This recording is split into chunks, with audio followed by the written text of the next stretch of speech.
नमस्कार, आप देख रहे हैं 7 टीवी भारत। आज हम प्राइम अपडेट में ये जानने की कोशिश करेंगे कि नोएडा के सेक्टर 150 से सिस्टम की लाश बरामद हुई है और गुनाहगार कौन बना। नोएडा केवल उत्तर प्रदेश का 100 विंडो नहीं है, बल्कि प्रति व्यक्ति आय, प्रति व्यक्ति कंज्यूमर शॉपिंग, प्रति व्यक्ति इनकम टैक्स, प्रति व्यक्ति जीएसटी वसूली आदि में यह शहर देश के चुनिंदा टॉप शहरों में से एक है। पर एक शहरी की जिंदगी की सुरक्षा की गारंटी नहीं देता है, बल्कि जब उसकी जान जा रही हो तो सड़क के किनारे मूक दर्शक बना देखता रहता है। नोएडा के सेक्टर 150 के हादसे में केवल एक बाप ने अपना बेटा नहीं खोया, देश ने सरकार के उस हर महकमे पर से भरोसा खोया है जिसके जिम्मे लोगों की जिंदगी बचाने और संवारने का जिम्मा है। उसी सिस्टम ने एक युवा सॉफ्टवेयर इंजीनियर को तड़प तड़प कर मर जाने दिया। दिल दहला देने वाले इस वाकये का हर एक पल अब जनता के सामने है। वीडियो में आगे बढ़ने से पहले एक छोटी सी रिक्वेस्ट, 7 टीवी भारत को सब्सक्राइब करें, शेयर करें और वीडियो पसंद आए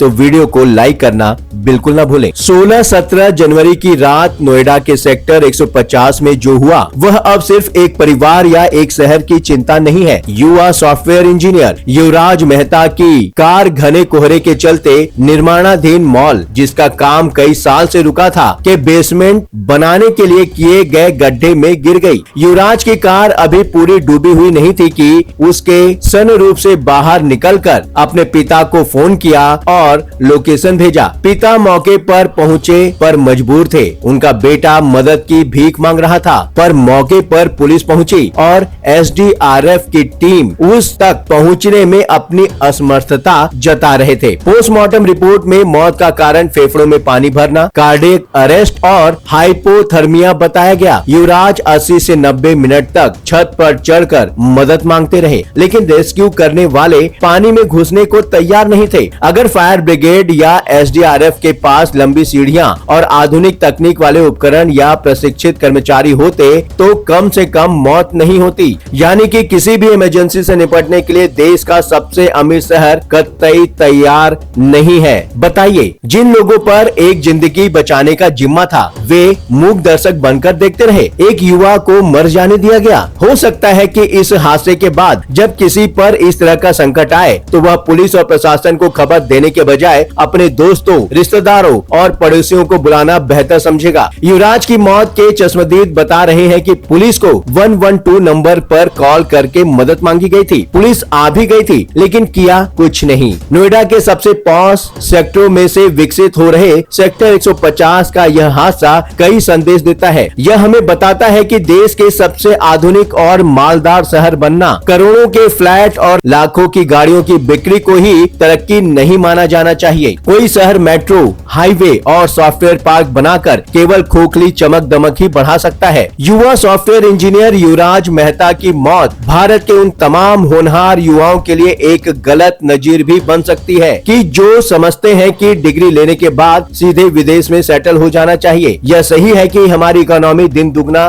बढ़ रही है, हम चौतरफा तरक्की कर रहे हैं, पर कहीं न कहीं यह भी सही है कि हमारा जीवन बद से बदतर होता जा रहा है, क्योंकि जिस व्यवस्था या सिस्टम के लिए टैक्स पेयर अपना योगदान देता जा रहा है वह सिस्टम सिवाय अपनी दबंगई के कुछ नहीं कर रहा। गलती होने पर जवाबदेही तो बिल्कुल नहीं। युवराज की मौत पर हंगामा होने के बाद प्रशासन ने नोएडा अथॉरिटी के सीईओ लोकेश एम को हटा दिया है। क्या ये सजा है? कहा जा रहा है कि वे तो पहले ही 3 साल से जमे हुए थे, हटाए नहीं जाते तो शायद वैसे ही उनका ट्रांसफर होता। प्रशासनिक फेरबदल की प्रक्रिया में हादसे की सजा के बतौर रस्म अदायगी भी हो गई। आरोप नोएडा की डीएम मेघा रूपम पर भी लगाया जा रहा है, जबकि जनपद स्तर पर डीएम ही एसडीआरएफ का प्रमुख होता है। लेकिन शासन ने उन पर कोई अंगुली नहीं उठाई, बस सोशल मीडिया पर ही आरोप लगते रहे। कहा तो यहाँ तक गया कि वे देश के चुनाव आयुक्त की बेटी हैं, इसलिए उन्हें बचाया जा रहा है। यह हो सकता है कि इतने बड़े अफसर की बेटी होने के चलते उनके खिलाफ एक्शन लेना सामान्य बात न हो, पर नोएडा में प्रशासन, पुलिस हो या अथॉरिटी, सभी इस लेवल के ही लोग हैं। नोएडा के पुलिस कमिश्नर की फैमिली भी उसी लेवल की ही है, बल्कि यूं कहिए कि